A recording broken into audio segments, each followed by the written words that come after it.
as a professor, I've retired, and what I do now is a couple of different things. And one of the things that I do is coaching, life coaching, transformational coaching, which means that I help people who are struggling with something.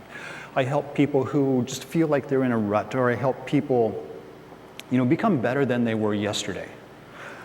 But I've spent almost my entire life studying human behavior and cognitive development.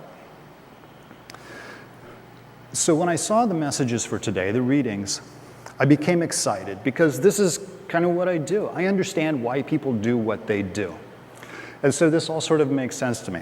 There are two things especially that excite me about good versus evil. Number one, this is the ultimate dichotomy, is it not?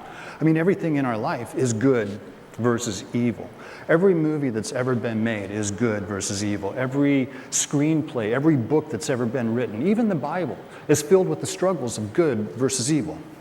When our beloved Brewers play the Cubs, it's good versus evil. When my Vikings play that P team, it's good versus evil, which makes it then a matter of perception. We know that the Cubs and that P team aren't really evil.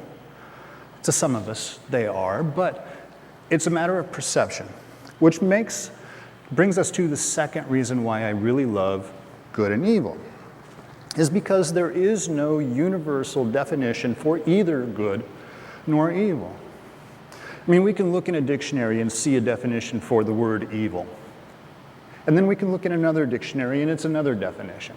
And we can look for definitions of good and they change too. For example, a definition for evil might be something wicked. Well, that's great, but what's wicked? Something evil. It's all about our perception.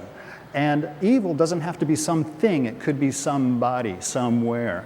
It could be an idea, a concept, those little voices inside of us. That's good versus evil. Remember the old cartoons? You have an angel on one shoulder and a devil on the other one, and they're talking to the main character. That's not just cartoon play, that's really happening. That's stuff we do every day. Every decision we make has those voices talking to us, good versus evil. What are we going to do? See, our perception creates our reality. I would argue that reality doesn't even really exist. What does exist is our perceptions of real life events and how we take those in and process those. My reality is different than your reality. Is different than your reality, all based on the same life events. A great example of this is Adolf Hitler. Hitler believed that he was good. Hitler believed in his heart of hearts that he was doing the right thing. Hitler believed that he was godly, which brings on a whole nother dimension to be godly, right? We are all created in God's image. And by God's image, I don't mean his image, because I hate to tell you, but God doesn't look like this. By image, I mean our core, our soul, our true essence, our being. Here. This is where we find the godly attributes of love and kindness and generosity and compassion. We are created with those attributes. And so when we are born into this world, we are born with love and kindness and compassion and generosity. Watch any infant, they'll display all of those for you.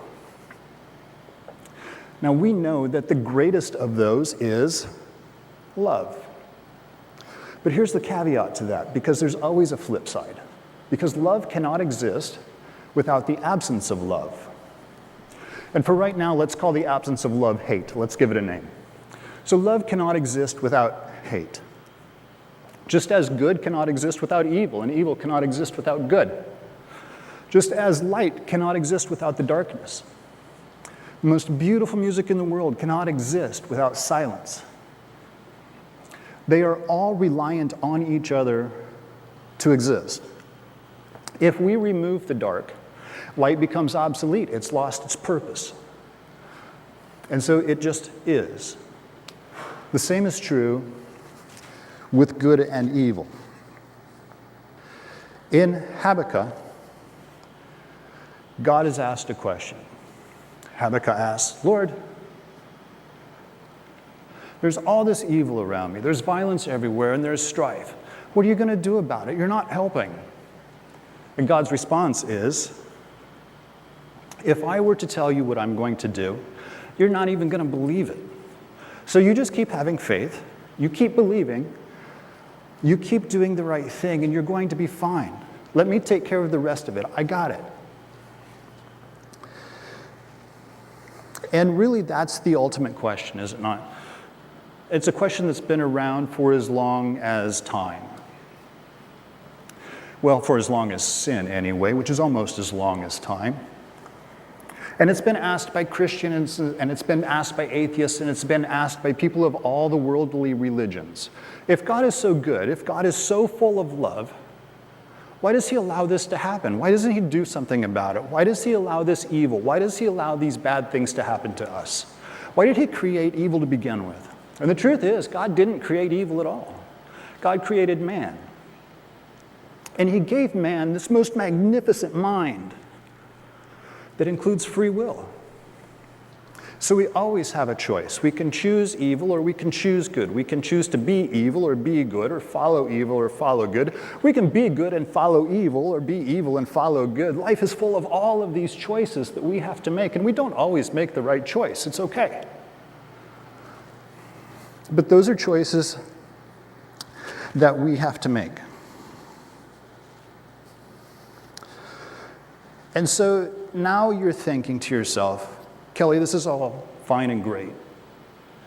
But what I've learned this morning is that there is good and there is evil, and they have to coexist.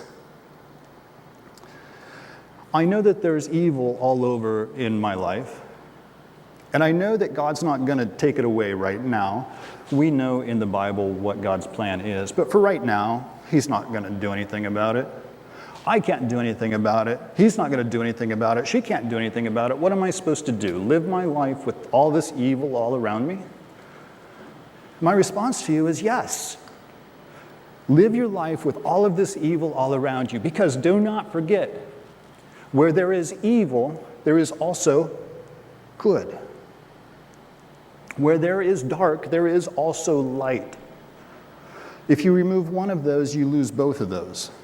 So in order to have the good in our life, we also have to have the evil. And you will always, always, always find what you're looking for. This isn't going to be a trick. This is actually how the brain works, but I want to do a little experiment with you. So I'm going to ask you to take just a couple of seconds and look around the room, and I want you to find everything that is red. All right, so go. Look for red. Look all over. If you can see up in the balcony, look up there too. Red, red, red, red. Find it, find it. Remember what they are, though. Find it. Okay, stop. Now close your eyes. And in your mind, you don't have to do this out loud, but in your mind, list all of the things that you saw that were blue. Now you think, well, this is dumb. You asked me to look for red. I didn't see any blue. Well, I saw a whole bunch of red, but what are you doing to me? Now, I'm going to ask you to do the same thing, and this time it's not a trick. We're going to look for red again, and you already found a bunch of it, so find some more. So now, for just a couple seconds, close your eyes, look all around the room, and find more red. And remember what it is. Red, red, red. There's a lot of it here. Find it all. All the red, all the red. All right, stop. Now close your eyes. And in your mind, I want you to make a list of all of those red things. Go ahead, list them out. Now you can open your eyes again and look at the things that you looked at. And I would bet dollars to donuts that not only did you list the red things, but you also list the dark pink things and the light purple things, just so that you could have more red. But that's not you trying to cheat the game. That's your brain going through a reward system. When it looks for something, it's going to find it, and it's going to find it in abundance, because your brain wants that reward. So if you're looking for evil, you're always going to find evil. And you're going to find a lot of it. If you're looking for good, you're always going to find lots of good. It always comes down to a choice. Parents, have you ever asked your children a question that you full well knew the answer to? Sure, we all have. I do it all the time. Who broke this? I know who broke it. I just want them to tell me they broke it. Why do we do that? That's crazy. because we want to give them a chance to lie to us too.